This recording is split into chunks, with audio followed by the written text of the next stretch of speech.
नमस्कार मित्रांनो, आपल्या सर्वांचं स्वागत आहे खबर लाईट यूट्यूब चॅनलमध्ये। आजच्या व्हिडिओमध्ये मी तुम्हाला जमीन खरेदी विक्री संबंधित एक अतिशय महत्त्वाची अपडेट देणार आहे। जर तुम्ही जमीन खरेदी विक्री करत असाल तर ही माहिती तुमच्यासाठी खूप उपयोगी ठरू शकते। 1 जानेवारी 2025 पासून भारतामध्ये जमीन नोंदणीसाठी 4 नवीन नियम लागू करण्यात आलेले आहेत। या नियमांमुळे नोंदणी प्रक्रिया अधिक पारदर्शक, सुरक्षित आणि जलद होणार आहे। चला तर या नवीन नियमांचा तपशील जाणून घेऊया। पण तत्पूर्वी जर तुम्ही चॅनलवर नवीन आला असाल तर चॅनलला सबस्क्राइब करून घ्या, जेणेकरून अशाच प्रकारचे नवनवीन व्हिडिओ तुम्हाला या ठिकाणी भेटत राहतील। मित्रांनो, भारतामध्ये जमीन आणि मालमत्तेची नोंदणी ही कायदेशीर मालकी सुनिश्चित करण्यासाठी अत्यंत महत्त्वाची आहे। मात्र यापूर्वी ही प्रक्रिया खूपच वेळखाऊ होती। त्यामध्ये कागदपत्रांची जटिलता आणि फसवणुकीचे प्रमाण खूपच वाढले होते। यावर उपाय म्हणून 1 जानेवारी 2025 पासून 4 महत्त्वाचे बदल केले गेले आहेत।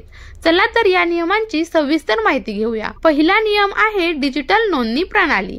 आता या सर्व प्रक्रिया ऑनलाईन होणार आहे। यामध्ये सर्व आवश्यक कागदपत्रे डिजिटल स्वरूपात अपलोड करावी लागणार आहेत आणि ई-साइन आणि डिजिटल स्वाक्षरी अनिवार्य करण्यात आलेली आहे। नोंदणी पूर्ण झाल्यानंतर तुम्हाला डिजिटल प्रमाणपत्र मिळणार आहे। याचे फायदे आहेत म्हणजे वेळेची बचत आणि भ्रष्टाचारावर आळा बसणार आहे। तुम्हाला रजिस्टर ऑफिसमध्ये प्रत्यक्ष जाऊन नोंदणी करण्याची गरज नाही। यामुळे प्रक्रिया पारदर्शक होईल आणि वेळही वाचेल। दुसरा नियम आहे आधार कार्डशी लिंकिंग। जमीन खरेदी विक्री करणाऱ्या व्यक्तींना आता आधार कार्ड लिंक करणे बंधनकारक असणार आहे। बायोमेट्रिक पडताळणीमुळे फसवणूक थांबवण्यास मदत होणार आहे। प्रत्येक मालमत्तेचा रेकॉर्ड आधारशी जोडला जाणार आहे, ज्यामुळे बेनाम मालमत्तेचा शोध घेणे खूपच सोपे होईल।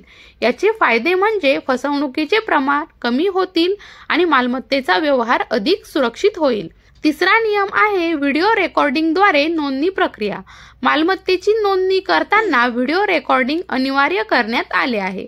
हे रेकॉर्डिंग कोणत्याही वादाच्या परिस्थितीत महत्त्वाचा पुरावा ठरू शकते, ज्यामुळे दबावाखाली किंवा बळजबरीने झालेल्या व्यवहारांना आळा बसू शकेल।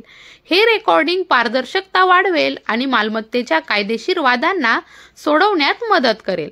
चौथा आणि शेवटचा नियम आहे ई-स्टॅम्पिंग अनिवार्य करणं। पारंपरिक स्टॅम्प पेपरच्या ऐवजी ई-स्टॅम्पिंग प्रणाली लागू करण्यात आलेली आहे। यामुळे बनावट स्टॅम्प पेपरचा धोका पूर्णपणे कमी होईल आणि स्टॅम्प ड्युटी ऑनलाईन भरता येईल। हे खूप फायदेशीर आहे, कारण यामुळे प्रक्रिया जलद आणि सुरक्षित होईलच आणि तसेच खर्च आणि वेळही दोन्हीही वाचतील। तर मित्रांनो, या नवीन नियमांमुळे जमीन नोंदणी प्रक्रिया अधिक पारदर्शक, सुरक्षित आणि वेगवान होणार आहे।